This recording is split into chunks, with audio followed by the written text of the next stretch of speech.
they say the first time is the best. I mean it from the bottom of my heart. It's such an honor to have you on our Quebec radio show, Prescription Punk Rock. Plus, you have such a killer shirt. Oscar Du spoke with Greg a couple of weeks ago. Great dude. He's got a new project called Ultra Bomb, and it's great. But for people, and I would be surprised there are some, but for people that don't recognize your beautiful hair, your beautiful face, who the hell are you? Well, Eric, nice to meet you. Thanks for having me on. My name's Ryan Smith. I am the lead guitarist of the band Soul Asylum, and I love Greg Norton, love Husker Du. Seen Ultra Bomb, they're fantastic, great people. Yeah, It's such an honor to have you. Soul Asylum has such a special place in the music history. That band have changed so many things. I'm curious, before getting into when you joined the band and what's coming up with Soul Asylum, I'm curious with your background. When did you start listening to music when you were a kid, and were there people around you that influenced you into that journey or quest of discovering music?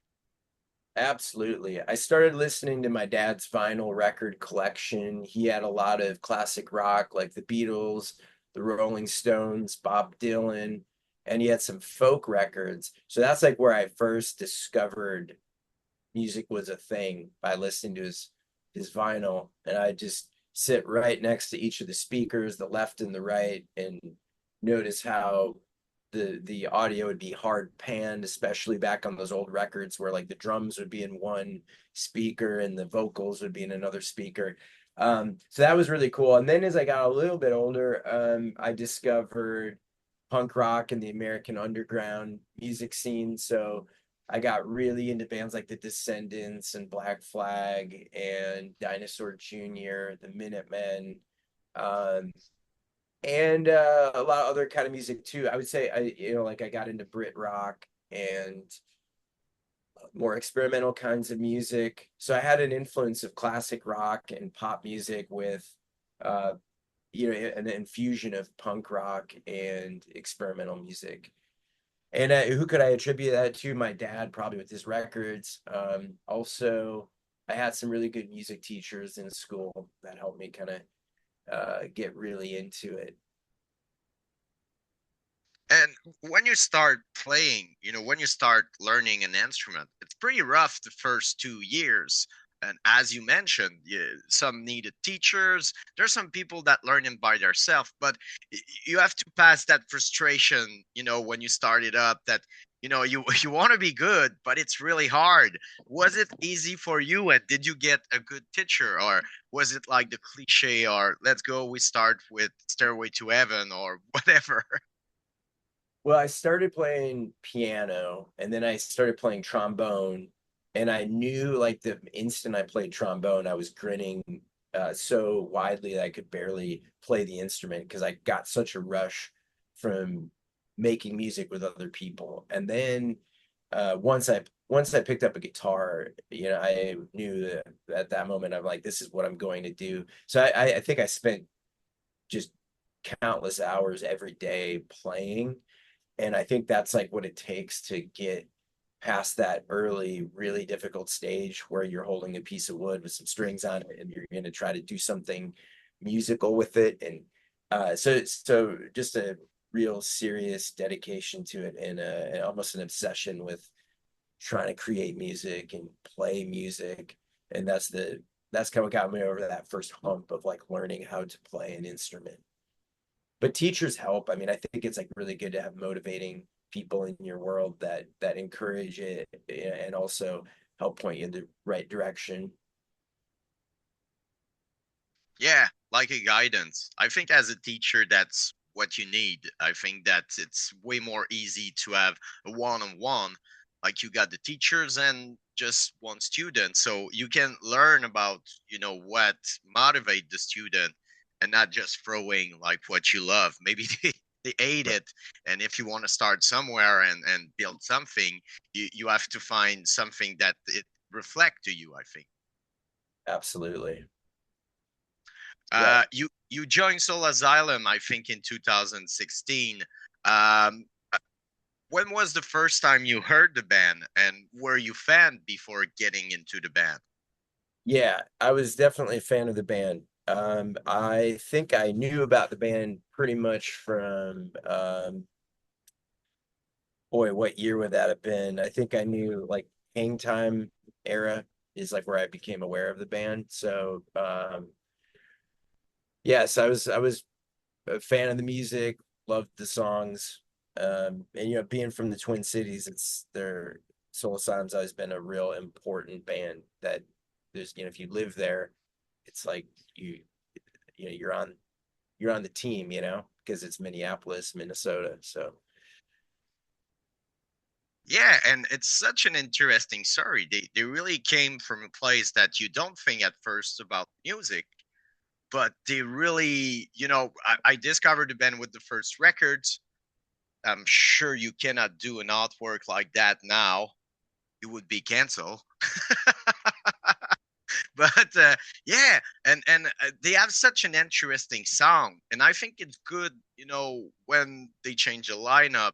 I think 2016 and 2020 were kind where they switch with some member, but I think you guys bring a lot to the band. Like you said, your punk rock background and everything, and it really pushed the band for, I think, a new era. well, that's good to hear. That's what we're all hoping for. We feel, I think the whole band feels like this real uh, push towards new music and putting a new energy into the shows and keeping things really alive and moving forward.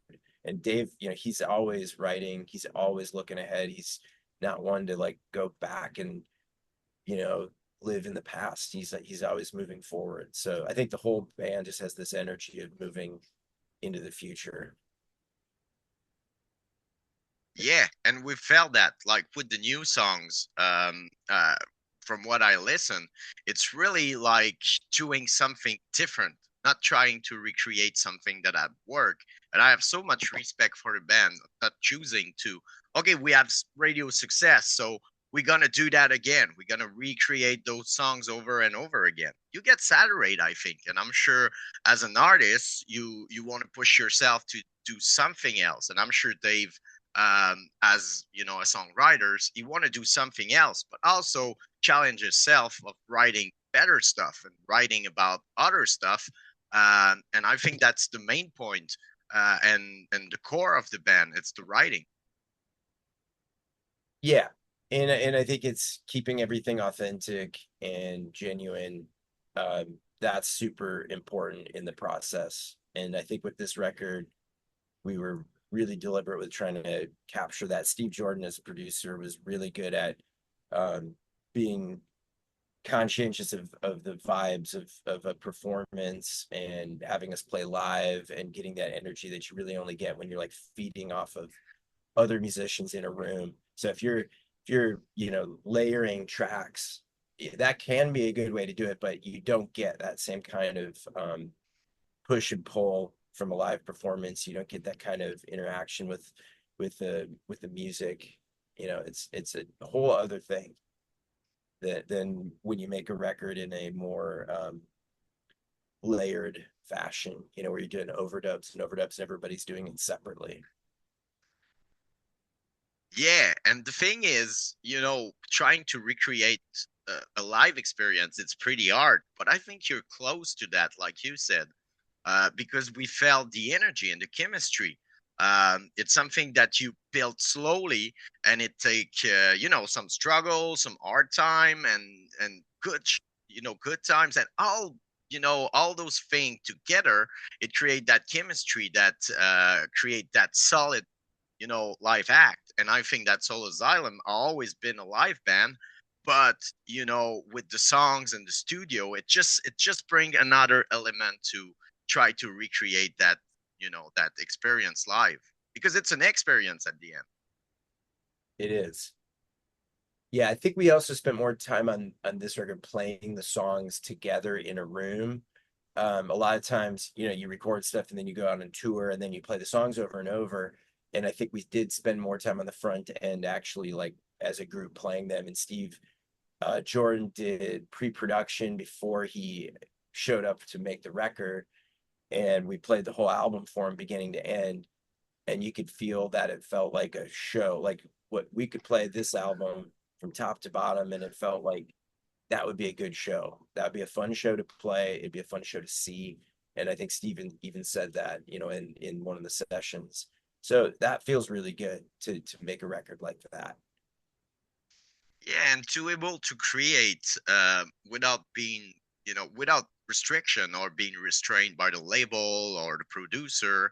I think that that was a problem in the 90s. You do a good records. There's some songs that got on radio, and then you got that amount of people saying, "Oh no, you shouldn't do that. You need a ballad. You need that. You need that," and you kind of lost, the process of being free when you record and create.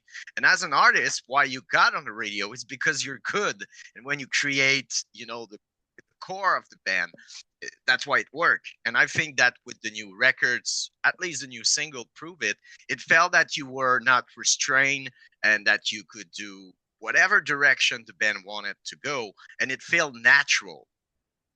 Right on. Yeah. Well, that's really good to hear.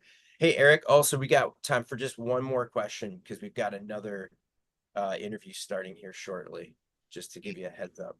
No worries. Is there any chance to see you around Quebec, of course, and Canada? Because we miss you a lot. Yeah. I don't know what I can say about this, but I'll say that there is talk about another tour in Canada, specifically with some bands that we played with in the past. So you will definitely see us back in Canada. If you do your research, you can find the answer. But it's great to hear. People go listen to the new single. The new album's gonna be out really soon. Thank you for your time, and yeah, we're gonna wait in Quebec, of course. Thanks, Eric. Appreciate it. No worries. Thank you so much, Ryan.